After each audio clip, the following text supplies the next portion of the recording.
Today, we'll briefly demonstrate how to use the arm side interface, the ASI, in manual mode.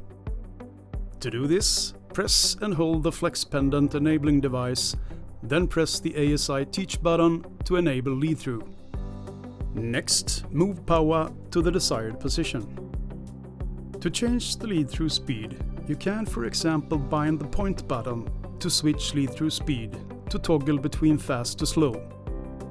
Let's press the point button to go from fast to slow. With lower speed, the cobot will be harder to move but will be more precise. Again, press the point button to go from slow to fast. Conversely, with increased speed, the cobot will be easier to move but will be less precise. PoWa the CRB 1910 brings the class-leading speed and reach, high quality, reliability and ease of use you need to take your business to the next level.